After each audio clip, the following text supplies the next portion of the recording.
जय हिंद साथियों, स्वागत है आपका सुभाष ग्लोबल स्टडीज पर। मैं हूं सुभाष यादव।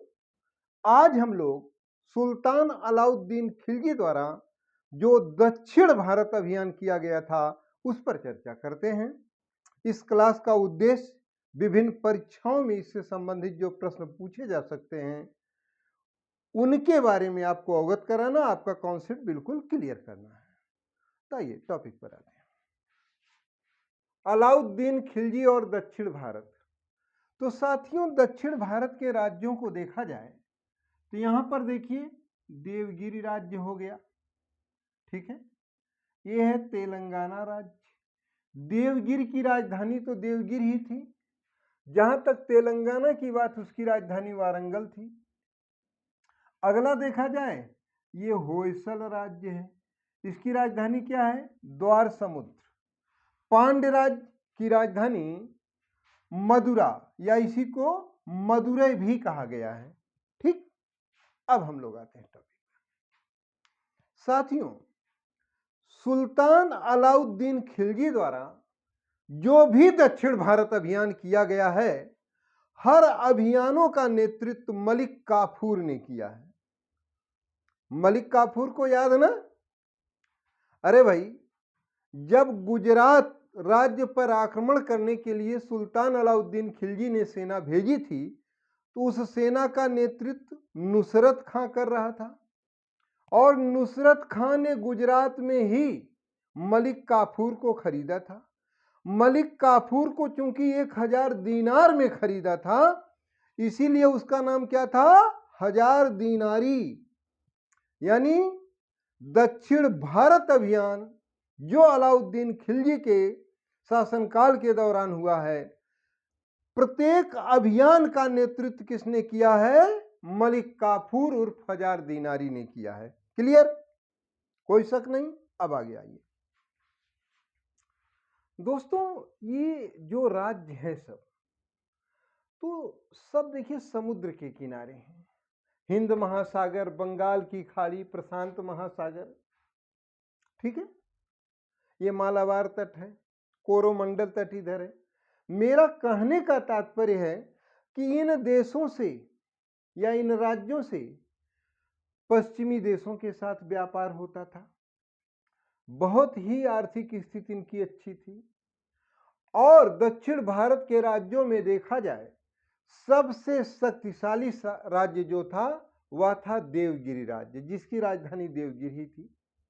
इसकी राजधानी कहाँ थी? देवगिरी, ठीक है। और यहाँ का शासक जो था उसका नाम था राजा रामचंद्र देव। याद है ना? जब जलालुद्दीन खिलजी के समय कारा मानिकपुर के इक्तादार अली गुरसाफ उर्फ अलाउद्दीन खिलजी ने दक्षिण भारत अभियान किया था, यही राजा रामचंद्र देव था। पिछला वीडियो देख लीजिएगा। क्लियर है? आगे यहां ध्यान दीजिए। तो अलाउद्दीन खिलजी जो था, दरअसल वह इस तथ्य से बखूबी अवगत था, यानी ठीक ठाक से जानता था कि भैया राजधानी दिल्ली से दक्षिण भारत के इन राज्यों पर डायरेक्ट शासन संचालन करना आसान नहीं है, क्योंकि आज की तरह आवागमन के साधन नहीं थे, आज की तरह सूचना क्रांति नहीं थी, ना इंटरनेट, ना मोबाइल, ना फोन, ऐसा कुछ था ही नहीं। यानी अगर दक्षिण भारत में कहीं विद्रोह हो गया तो ये सूचना दिल्ली पहुंचने में ही लगभग कम से कम 15-20 दिन तो लग ही जाते। घुड़सवार सैनिक लेके जाता, क्योंकि गद का प्रतीक क्या है? घोड़ा। आप इंजन वगैरह भी खरीदते हैं, ट्रैक्टर है, कार है, जो भी है, देखिए लिखा रहता horse power, elephant power, lion power, bull power नहीं लिखा रहता। क्या लिखा रहता? Horse power. Clear? Got it? अब आगे देखिए। तो अलाउद्दीन खिलजी ने मलिक काफूर से कहा कि देखो, ये जो दक्षिण भारत के राज्य हैं, इन राज्यों को अपनी अधीनता में लाना मेरा उद्देश्य है। डायरेक्ट यहां शासन संचालन नहीं करेंगे, बल्कि यहां के शासकों से वार्षिक कर हम लोग वसूलेंगे और ये लोग दिल्ली सल्तनत की अधीनता स्वीकार किए रहेंगे। ठीक है, और इन्हें पूरा दहशत में रखना है। तो मलिक काफूर वो तो हिजड़ा था, जान ही रहे हैं, तो उसने भी कहा होगा अरे ठीक है सुल्तान, आप जैसा कहोगे ना वैसे करेंगे। लेकिन मलिक काफूर कुशल योद्धा, कुशल सेनापति था, इस बात को मत भूलिएगा। हिजड़ा का मतलब ये नहीं है, ऐसे महेश भट्ट की फिल्म एक आई थी सड़क, और सड़क में जो कलाकार हिजड़े का रोल किया, इतना भयंकर रोल किया कि उसको देख लोगों को दहशत होती है। शायद उसका नाम था सदाशिव अमरापुरकर, ऐसे कुछ नाम था। खैर, तो दिल्ली से विशाल सेना मलिक काफूर के नेतृत्व में देवगिर राज्य पर आक्रमण के लिए भेजी गई। युद्ध होता है, लेकिन अंततः देखा जाए तुर्क सेना यानी दिल्ली सल्तनत की सेना विजयी होती है और राजा रामचंद्र देव पराजित हो जाता है। और जैसा कि अलाउद्दीन खिलजी ने कहा था मलिक काफूर से कि देखो, राजा रामचंद्र देव को पराजित करने के पश्चात बंदी बनाकर तुम दिल्ली लेकर आना, ठीक है, क्योंकि हम लोगों को तेलंगाना राज्य है, होयसल राज्य है, पांड्य राज्य है, इन पर भी आक्रमण करना है, जीतना है।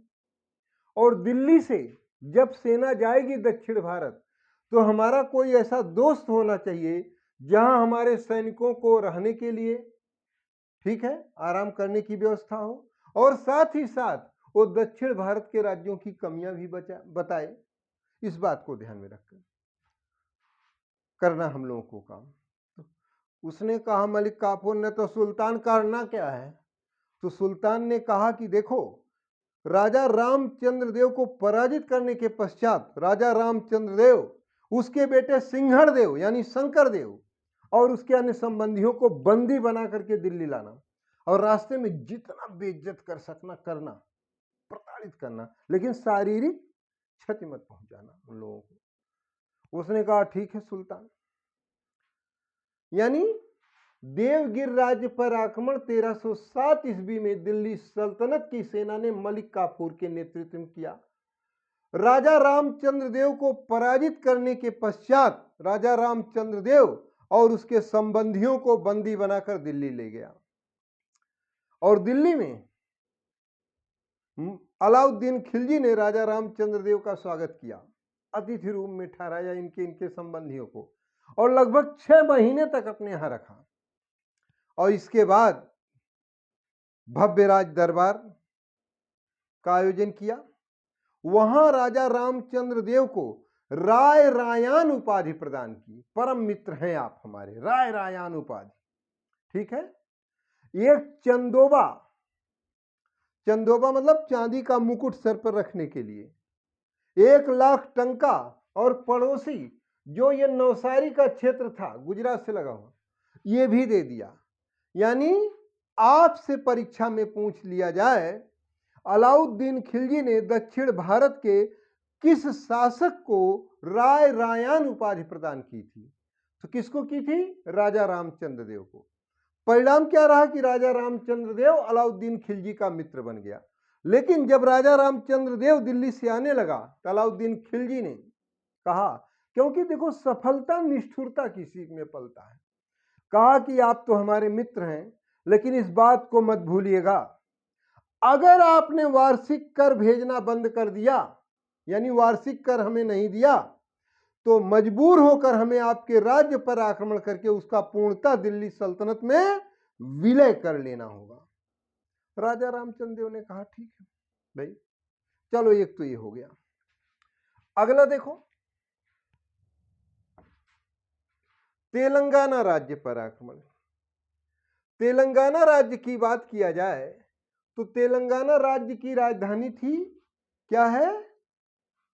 वारंगल। तेलंगाना राज्य की राजधानी कहां है? वारंगल।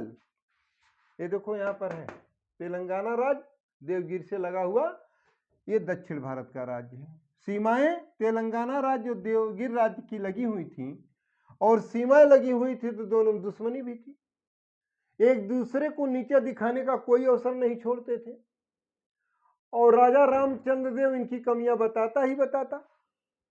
ठीक। तो तेलंगाना राज्य के शासक जो थे, राजा, नाम तो बहुत शानदार था, रुद्र प्रताप देव। लेकिन जब 1311 ईस्वी में मलिक काफूर के नेतृत्व में तुर्क सेना तेलंगाना राज्य की सीमा पर पहुंची, क्योंकि भाई राजा रामचंद्र देव तो मित्र है ही, दिल्ली से आई तो यहाँ पूरा आराम करने की सारी व्यवस्था है, एकदम तरोताजा होकर सेना सीमा पर पहुंची। अब तेलंगाना राज्य का शासक रुद्र प्रताप देव यह बखूबी जानता था कि भाई एक तो हमारा पड़ोसी मेरी कमियां बताया है, और इतना शक्तिशाली राज्य पराजित हो गया तो मैं तो उसके सामने टिकूंगा नहीं। और हाँ, एक बात ध्यान रखिएगा, तेलंगाना राज्य को काकतीय राज्य भी कहा गया है, ठीक है। तो इसने क्या किया, अब यहां देखिए परीक्षा के दृष्टिकोण से बहुत महत्वपूर्ण है, तो जो लेक्चर है इसको सुनिएगा और नोट्स में बाद में लिख भी लीजिएगा, ठीक है। तो राजा रुद्र प्रताप देव ने अपनी एक सोने की मूर्ति बनवाकर उसके गले में सोने की जंजीर डाल करके मलिक काफूर के पास भिजवा दिया कि भाई मैं आत्मसमर्पण कर रहा हूं। तो मलिक काफूर ने कहा कि नहीं युद्ध करेगा, चलो ठीक है आत्मसमर्पण कर रहा है आवे। तो जब दोनों में संधि हुई तो संधि के अवसर पर रुद्र प्रताप देव ने मलिक काफूर को कोहिनूर हीरा प्रदान किया, मतलब उपहार दिया कोहिनूर हीरा। अब यहां से प्रश्न बनता है, आपसे परीक्षा में पूछा जा सकता है कि कोहिनूर हीरा दक्षिण भारत की किस खान से निकला था। तो कोहिनूर हीरा दक्षिण भारत की गोलकुंडा खान से निकला था, और इसका पहले नाम क्या था, जौहर। जौहर मत कह लेना, जौहर राजपूत महिलाएं जो सार्वजनिक रूप से आत्मदाह करती थी उसे कहा गया है, यहां शब्द क्या है, जौहर। तो कोहिनूर हीरा का प्राचीन नाम क्या था, जौहर।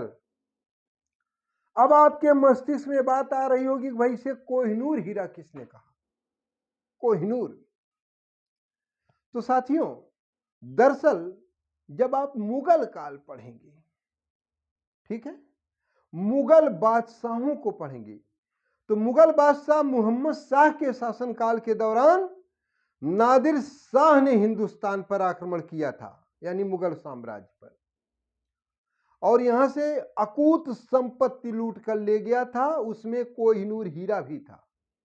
दरअसल मोहम्मद शाह ने क्या किया था, जो जौहर यानी कोहिनूर हीरा था उसे अपनी पगड़ी में छुपा लिया था, ठीक है।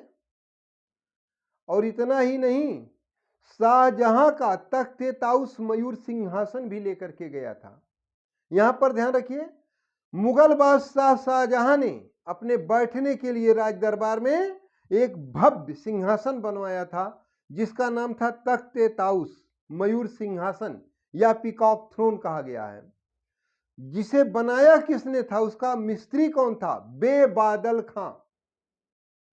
और उसी के पीछे साइड में यहां जहां शाहजहां बैठता था, जैसे कुर्सी का ऊपर का भाग है सिंहासन का, तो यहां कोहिनूर हीरा जड़ा था। और जब नादिर शाह ने मोहम्मद शाह को पराजित कर दिया था, तो मोहम्मद शाह ने यहां से हीरा निकाल करके अपनी पगड़ी में छुपा लिया था। यहां शीशे का एक नकली डुप्लीकेट हीरा लगा दिया था। लेकिन मोहम्मद शाह को रंगीला कहा जाता था, सूरा सुंदरी में लिप्त रहता था। उसी की एक कनीर दासी ने धन के लालच में नादिर शाह को बता दिया कि बहुत ही बहुमूल्य हीरा यानी जौहर बादशाह मोहम्मद शाह ने अपनी पगड़ी में छुपाया है। तो नादिर शाह ने कहा कि मोहम्मद शाह, आपकी पगड़ी हमें बहुत अच्छी लग रही, जरा देखें। और जैसे पगड़ी उसने उसके सर से उठाया, ये जौहर नीचे गिर पड़ा, और जो नीचे गिरा ये हीरा नादिर शाह के मुंह से निकला कोहिनूर। कोहि माने क्या होता, पुंज, नूर माने प्रकाश, यानी प्रकाश पुंज। तो आपसे परीक्षा में पूछ लिया जाए, दक्षिण भारत में स्थित गोलकुंडा की खान से जो कोहिनूर हीरा निकला था, उसे नाम कोहिनूर किसने दिया था, तो नादिर शाह ने दिया था। कोहिनूर का प्राचीन नाम क्या था? जौहर।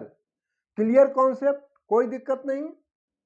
चलिए, अब इसके बाद क्या था? मलिक काफूर इस कोहिनूर हीरे को दिल्ली ले जाता है और सुल्तान अलाउद्दीन खिलजी को भेंट किया था। चलिए साहब, ये हो गया। अगला देखिए, होयसल राज। और हाँ, ये ध्यान रखिएगा, मलिक काफूर ने रुद्र प्रताप देव द्वितीय को स्पष्ट चेतावनी दी थी कि वार्षिक धन भेजते रहना दिल्ली, नहीं तो तुम्हारे राज्य पर आक्रमण करके इसको पूर्णतः अपने राज्य में विलय कर लूंगा। अब आपके मस्तिष्क में आ रहा होगा, इसे बंदी बनाकर क्यों नहीं ले गया? क्योंकि भैया देखो, ये जो तेलंगाना राज्य का ये वाला जो क्षेत्र आप ये देख रहे हो, ये दरअसल अब इन्हें होयसल राज्य पर आक्रमण करना था अगला, और देवगिर से ही सेना होयसल आ जाती। तेलंगाना का कुछ खास महत्व यहाँ नहीं था, इसीलिए इसे बंदी बनाकर नहीं ले गया था। अगला देखिए, होयसल राज्य पर आक्रमण। होयसल राज्य की राजधानी थी द्वार समुद्र। क्या राजधानी थी? द्वार समुद्र। द्वार समुद्र का वर्तमान नाम है हलेविड। फिर से सुन लीजिए, होयसल राज्य की राजधानी द्वार समुद्र का वर्तमान नाम क्या है? हलेविड। और होयसल राज्य पर मलिक काफूर के नेतृत्व में दिल्ली की सल्तनत की सेना ने 1311 ईस्वी में आक्रमण किया था। यहां का शासक था बल्लाल देव या वीर बल्लाल तृतीय, आप इसे कह सकते हैं। इसने भी अधीनता स्वीकार कर ली, कहा कि मैं युद्ध नहीं करूंगा।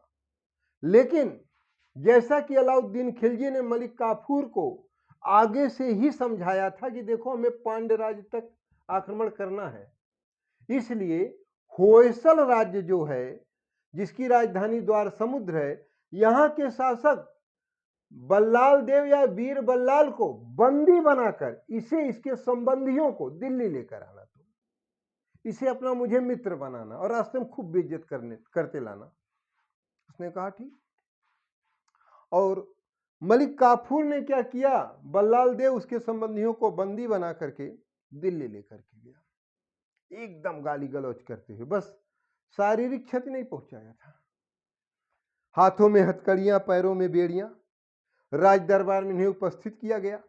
अब अलाउद्दीन खिलजी तो बहुत कूटनीतिक था, तुरंत राज सिंहासन से खड़ा हो गया, कहा अरे काफूर, तूने ये क्या किया है? ये क्या किया? होयसल राज्य के शासक वीर बल्लाल को हथकड़ी बेड़ियों में, हथकड़ी बेड़ियां खोल दी जाएं। खोल दी गई और कहा कि आइए राजा साहब, इसके साथ मित्रतापूर्ण व्यवहार किया, ठीक है। और जब इसे वापस भेजा इसके राज्य, तो इसे एक विशेष खिलात, एक विशेष खिलात का मतलब एक विशेष राजसी वस्त्र, एक मुकुट सिर पर, एक छत्र जो राज सिंहासन के ऊपर होता है, ठीक है, 10 लाख टंका, ये सब इसे प्रदान किया और कहा कि आपका राज्य आपको वापस करते हैं। और हाँ, ये ध्यान रखिएगा, वार्षिक कर हमको भेजते रहिएगा। अगर आपने वार्षिक कर नहीं भेजा तो मुझे मजबूर होकर के आपके राज्य पर आक्रमण करके इसका दिल्ली सल्तनत में विलय कर लेना होगा। तो वीर बल्लाल देव ने कहा कि सुल्तान बिल्कुल भेजूंगा। चलो भाई, ये हो गया। अब आखिरी छोर पर आ गए, पांड्य राज्य। पांड्य राज्य की राजधानी थी मदुरै। दिल्ली सल्तनत की सेना यानी तुर्क सेना को सुल्तान अलाउद्दीन खिलजी ने मलिक काफूर के नेतृत्व में पांड्य राज्य पर आक्रमण करने को भेजा। अब तो यहां देखो, देवगिर भी है, ये भी सब मित्र राज्य हैं दिल्ली सल्तनत के, ठीक है। आक्रमण करने को भेजा कब? 1311 ईस्वी में। पांड्य राज्य का शासक था वीर पांड्य और उसका भाई सुंदर पांड्य जो उससे छोटा था। ये कमबख्त षड्यंत्र रच करके अपने बड़े भाई को राज सिंहासन से अपदस्थ करना चाहता था, हटाना चाहता था। यानी राज दरबार में पूरा षड्यंत्रपूर्ण माहौल था राज्य में। और जब कहा गया है कि अगर आपस में लड़ोगे तो कोई तीसरा फायदा उठाएगा, भाई ये दो भाई थे, वीर पांड्य, सुंदर पांड्य, आपस में लड़ोगे तो तीसरा फायदा उठाएगा और तुम्हें बेइज्जत करेगा। और वही यहां पर हुआ। दरअसल मलिक काफूर के नेतृत्व में सेना ने जब आक्रमण किया, वीर पांड्य राजधानी छोड़कर भाग गया। क्योंकि वीर पांड्य जानता था कि यहां दक्षिण भारत में आखिरी छोर पर मेरा पांड्य राज्य है और इसे तुम डायरेक्ट दिल्ली सल्तनत में सम्मिलित नहीं कर सकते हो, क्योंकि अगर करोगे और तुम्हारा प्रतिनिधि अगर कहीं बाद में जनता ने विद्रोह किया, पराजित हो गया, तो यहां से तो भगेगा ही भगेगा, लेकिन अन्य राज्य भी अपनी स्वतंत्रता की घोषणा कर देंगे। और ये वीर पांड्य अच्छी तरीके से जानता था कि अलाउद्दीन इसको सम्मिलित नहीं कर पाएगा। तो साथियों, आपसे परीक्षा में पूछा जाए कि सुल्तान अलाउद्दीन खिलजी और दक्षिण भारत अभियान के तहत दक्षिण भारत का वह कौन सा राज्य था जो दिल्ली सल्तनत की अधीनता नहीं स्वीकार किया था? तो दक्षिण भारत का एकमात्र राज्य जिसने दिल्ली सल्तनत की अधीनता नहीं स्वीकार किया था वह था पांड्य राज्य। यहां यह ध्यान रखिएगा, मुस्लिम इतिहासकारों ने पांड्य राज्य को माबर या मालावार राज्य के नाम से पुकारा है। एक बार फिर रिवीजन कर लें मेन तथ्य पर। अलाउद्दीन खिलजी ने 1307 ईस्वी में देवगिर राज्य पर आक्रमण किया था। देवगिर राज्य की राजधानी देवगिर थी। अलाउद्दीन खिलजी के सेनापति मलिक काफूर राजा रामचंद्र देव को बंदी बनाकर ले गया और दिल्ली, और जब ये वापस लौटने लगा तो अलाउद्दीन खिलजी ने इसे कौन सी उपाधि दी थी? राय रायान, और इसे चंदोबा यानी मुकुट, 1 लाख टंका और नौसारी का क्षेत्र दिया था। राय रायान उपाधि जरूर याद रखिएगा, ये रिपीटेड क्वेश्चन है, बहुत बार परीक्षाओं में पूछा गया है, और रिपीटेड भी अगर गलती करके आप आते हो पीजीटी, टीजीटी या जेआरएफ में, तो फिर वो माफी के काबिल नहीं है, फाइट से बाहर कर देगा आपको, क्योंकि ये सड़ा गला क्वेश्चन सब जान रहे होंगे। ठीक है, अगला देखिए, तेलंगाना राज्य पर आक्रमण 1311 ईस्वी में।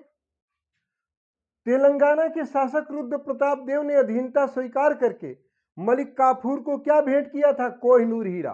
कोहिनूर हीरा का प्राचीन नाम जौहर, ये कहां से मिला था? गोलकुंडा की खान से। इसे कोहिनूर नाम किसने दिया था? नादिर शाह ने। Concept clear? बिल्कुल कोई शक नहीं। अगला देखिए, होयसल राज्य। होयसल राज्य की राजधानी द्वार समुद्र। द्वार समुद्र का वर्तमान नाम हलेवीड। 1311 ईस्वी में अलाउद्दीन खिलजी द्वारा तुर्क सेना मलिक काफूर के नेतृत्व में भेजी गई थी और यहां के शासक बल्लाल देव ने इसकी अधीनता स्वीकार कर ली थी। इसके बाद भी मलिक काफूर इसे बंदी बना करके दिल्ली ले जाता है।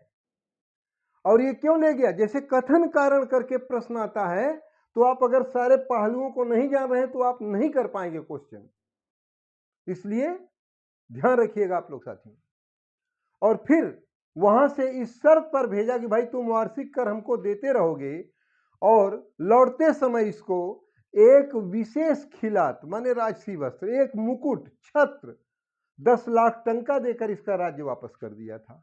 ओके, पांड्य राज्य पर 1311 ईस्वी में ही आक्रमण। देखिए तीनों आक्रमण 1311 ईस्वी में, क्योंकि इन लोगों ने युद्ध ही नहीं किया है। पांड्य राज्य का शासक वीर पांड्य भाग गया। वो जानता था कि इसे डायरेक्ट दिल्ली सल्तनत में सम्मिलित नहीं कर सकता है, इसीलिए क्या किया? राजधानी छोड़कर भाग गया।